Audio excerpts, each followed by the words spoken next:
안녕하십니까 성도 여러분. 오늘은 제2과 다섯째 날입니다. 10월 6일 목요일입니다. 말씀의 제목은 첫 번째 복음의 약속이라는 제목으로 함께 말씀을 나누겠습니다. 말씀 나누기 전에 기도하겠습니다.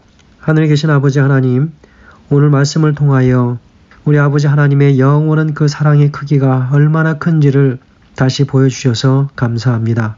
이 땅의 죄로 인하여 하나님께서 저주와 심판을 베푸실 수밖에 없는 이 상황이 되었지만, 그러나 당신의 백성들, 우리 주께서 마련해 주신 하늘의 저 영원한 집에 살 수 있는 특권을 받아 감당할 수 있도록 주님 인도하여 주시옵소서. 오늘 우리에게 주신 이 땅에서의 첫 번째 복음에 관한 이 약속을 우리가 분명하게 기억함으로 우리 주님께서 우리에게 성취시킬 그 무한한 약속들을 우리가 바라볼 수 있도록 도와주시옵소서. 예수님의 이름으로 기도합니다. 아멘. 첫 번째 복음의 약속이라는 제목을 우리 함께 나누게 됩니다. 오늘 이 본문의 제목을 보면 창세기 3장 15절의 말씀인 것을 우리는 단번에 알 수가 있지요. 창세기 3장 15절은 바로 원복음이라고 합니다. 이 창세기 3장 15절은 오리지널 가스펠인데요. 바로 원복음이라고 하지요. 이 복음의 가장 핵심이요, 가장 첫 시작의 복음의 약속을 오늘 우리에게 주고 있습니다. 본문의 말씀 봉독합니다. 내가 너로 여자와 원수가 되게 하고 너의 후손도 여자의 후손과 원수가 되게 하리니 여자의 후손은 내 머리를 상하게 할 것이요 너는 그의 발꿈치를 상하게 할 것이니라 하시고 라고 기록합니다. 그 반면에 본문의 21절의 말씀은 이렇게 기록하지요. 여호와 하나님이 아담과 그 아내를 위하여 가죽옷을 지어 입히시니라 라고 기록합니다. 여러분, 오늘 이 말씀에는 상당히 귀한 말씀의 핵심들을 좀 우리가 볼 수 있습니다. 창세기 3장은 타락 이후에 이 죄가 어떻게 이 세상을 끔찍하게 집어삼켰는지 비극적인 묘사를 하고 있습니다. 모든 것이 변했습니다. 영원히 살도록 창조함을 받았던 아담과 하와 죄로 인하여 죽게 되었지요. 그리고 그 아름다움이 그지없었던 에덴 동산은 죄로 인하여 치를 떨게 됩니다. 그러므로 인하여 모든 생명에는 그 유한함이 있게 되었습니다. 그래서 이전 모습과는 완전히 대조적으로 극명하게 변해버린 세상을 아담과 하와가 시작으로 인하여 그들이 경험하였고, 오늘날 이 땅에서도 그렇게 경험하게 되는 것이지요. 그래서 그들이 경험했던 이 좌절감이나 그 죄책감은 이루 말할 수 없었지요. 그러나 하나님께서는 그 가운데에서 현재를 위한 확실한 미래에 관한 소망을 갖도록 허락해 주시는데, 바로 그것이 무엇이냐면 창세기 3장 15절 이 원복음이라고 하는 말씀이지요. 하나님께서 그들을 위해서, 아담과 하와를 위해서 가죽옷을 준비하십니다. 가죽옷을 만드셔서 하나님께서 입혀주시는 의를 그들이 경험하게 하지요. 에덴 동산에서의 첫 시작부터 인류에게 하나님의 지극한 사랑의 복음이 드러나게 됩니다. 아담과 하와가 죄를 지은 후에 그들이 이제 에덴 동산에서 쫓겨날 것이 자명해졌습니다. 그들이 하나님께로부터 숨었고, 그래서 이제 그들의 벗은 몸을 바라보며 서로 수치심을 느끼게 되었죠. 그러면서 무엇을 하였습니까? 그들이 바로 그들의 첫 번째 노력의 대가가 무엇이냐면 무화과 나무 잎을 엮어서 만든 무화과 나무 잎이었습니다. 그러나 거기에 대조적으로 나타나는 것은 무엇이냐면 창세기 3장 21절에 하나님께서 가죽옷을 지어 입히시니라 그랬습니다. 여러분, 이 가죽옷은 양가죽을 말하지요. 그래서 한 인간의 죄 때문에 동물의 희생제사가 드려지고, 희생을 통하여 그 동물의 피 흘림을 통하여 우리가 그 수치를 가리움을 받게 된 것입니다. 이것은 전적인 하나님의 은혜라고 밖에 볼 수 없는 것이지요. 절망적인 이 세상 속에 하나님께서 우리에게 복음의 기별을 주셨는데 바로 그것이 창세기 3장 15절이지요. 내가 너로 여자와 원수가 되게 하고 그랬습니다. 사단에게 바로 정죄하는 모습이죠. 너희 후손도 여자의 후손과 원수가 되게 하리니, 그래서 사단의 모든 후손들도 역시 여자의 후손과 원수가 되게 하겠다. 여기 여자의 후손은 누굽니까? 특별히 단수로서 후손이 나타나는데 여럿의 후손이 아니라 바로 그리스도를 이야기하죠. 그래서 한 여인, 바로 마리아를 상징하지만 그러나 신약에 와서는 바로 그 여인은 바로 교회를 상징합니다. 교회로부터 나오는 그 모든 믿음의 후손들, 그들이 바로 영적 대쟁투를 벌일 바로 사단의 후손들과 이제 맞닥뜨리게 될 한 무리가 되는 것이죠. 여자의 후손은 내 머리를 상하게 할 것이요. 그래서 바로 그리스도를 통하여 사단은 치명상을 입게 됩니다. 바로 그것이 무엇입니까? 십자가 사건입니다.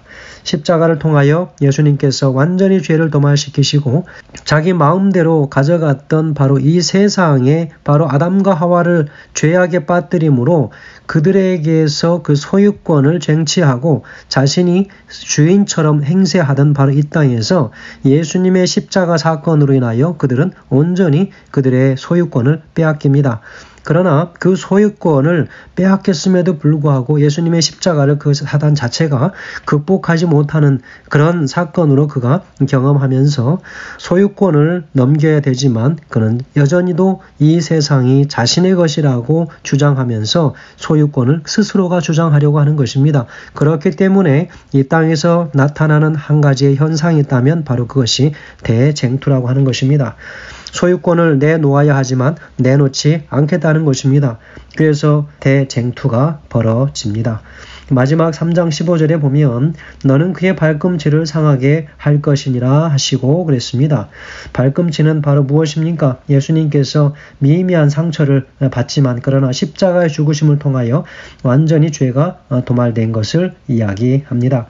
자, 오늘 본문에 돌아와서 보면 오늘 우리가 여기서 한 가지 기억해야 할 것이 무엇인가 하는 것입니다. 바로 이 아담과 하와가 죄를 통하여 자기들 스스로 자신들의 수치를 가려보려고 하였습니다. 그것이 무엇이라고 그랬습니까? 무화과 나무 잎으로 엮은 옷이었습니다. 여러분, 그것이 무엇일까요? 바로 그것은 자기들 스스로 자신들의 노력으로 자신들이 구원을 얻겠다고 하는 것이죠. 그래서 행함으로 말미암는 의의 산실이 되는 것입니다. 여러분, 자신들이 자신들의 수치를 가리려고 노력했습니다. 그죠?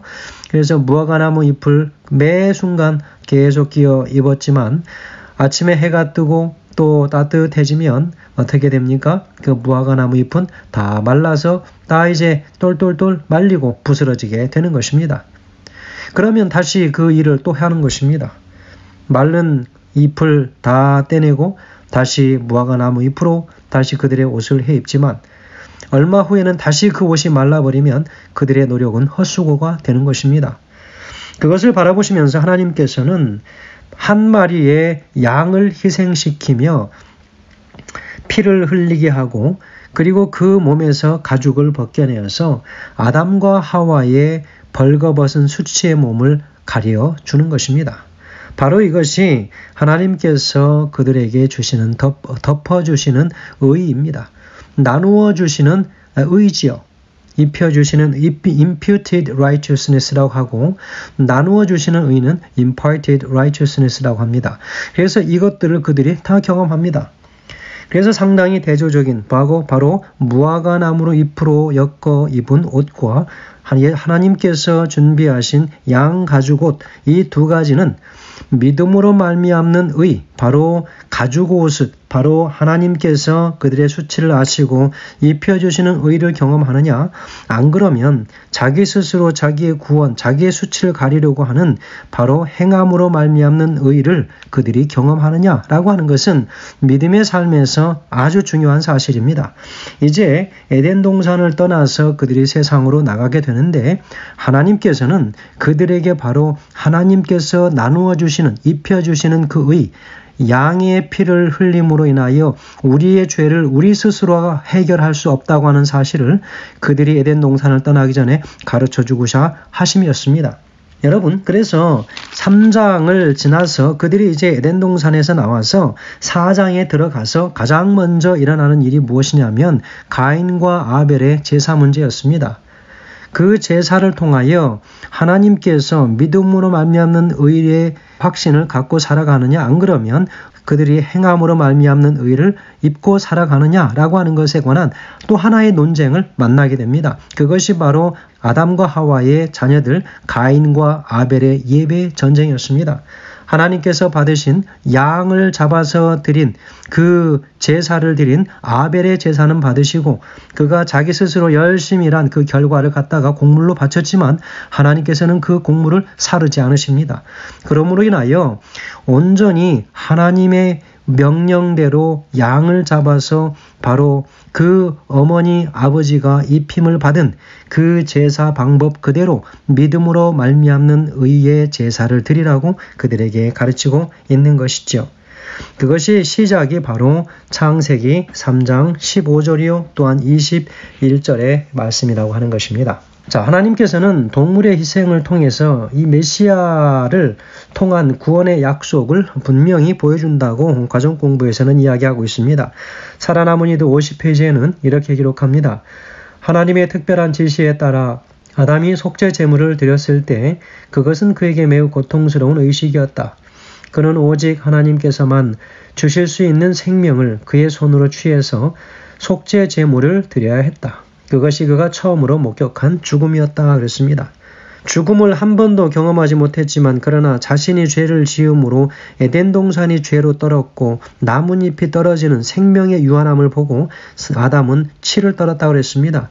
그러므로 인하여 그 치를 떨었던 그 순간을 기억하는데 자신은 때문에 자신의 죄 때문에 한 생명이 죽어야 하는 그 모습을 바라보는 그 아담의 마음이 얼마나 죄로 인하여 끔찍했을까. 하나님은 그것을 보여주고 싶었던 것입니다. 죄라고 하는 것은 그런 것이라고 하는 거지요. 그래서 다시는 죄를 짓지 않도록 하기 위하여 한 생명을 희생시키고 그 생명이 죽어가는 그 모습을 지켜보게 하는 것입니다. 성도 여러분, 우리가 짧은 인생을 살면서 이 땅에서 만나는 여러 고난들 그리고 내가 원하든 원치 아니하든 다른 사람들에게 혹은 또 다른 신자들에게 혹은 목회자들에게 어떤 마음의 여러 위해를 가했다면 여러분 우리 다시 한번 마음을 돌이켜서 하나님의 교회와 그리고 내 개인의 신앙의 삶이 온전해지기를 간절히 소원합니다. 아담과 하와는 에덴 동산을 떠납니다. 그들은 자신들이 죽게 될 것이라고 한 사실을 알고 있었죠. 그래서 자신들이 할 수 있는 한 모든 수단들을 동원해서 그들은 그들의 삶을 살기 위하여 노력합니다. 하나님께서는 메시아에 대한 소망을 통해서 영감의 교훈에는 이렇게 기록합니다.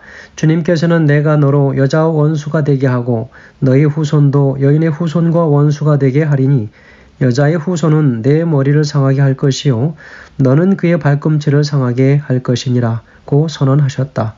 우리의 첫 부모가 듣는 데서 선언된 이 선고는 한 약속이었다. 이 선고는 사람과 사탄 사이의 전쟁을 예언했을 뿐만 아니라 큰 원수의 세력이 최후에 부서질 것도 선언하였다라고 부조와 선지자 65페이지에서 기록하고 있습니다. 하나님께서는 죄로 인해서 절망적인 상황에 놓인 모든 이 땅의 인류를 위해서 영원 전부터 가지고 계셨던 당신의 구속의 계획을 드러내심으로 인하여 그 모든 죄로부터 회복에 대한 소망을 이 땅에 주셨습니다.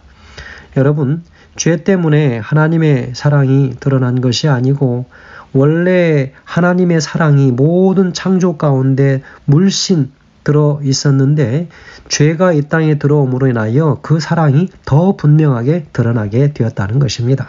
우리 하나님께서는 이 세상을 완전하게 지으시고 그 지으심 속에서는 실패 또한 다 포함되어져 있음으로 인하여 더 완전하게 지으셨다고 하는 것을 의미한다고 우리는 배웠습니다. 성도 여러분, 때로는 우리가 실수할 수 있습니다. 때로는 우리가 좌절할 수 있습니다. 죄를 지을 수 있습니다. 그러나 중요한 것은 다시 그 죄로 인하여 다시금 회개하고 돌아서는 일, 바로 그 일이 가장 중요하다고 하는 사실 여러분 기억하시기 바랍니다.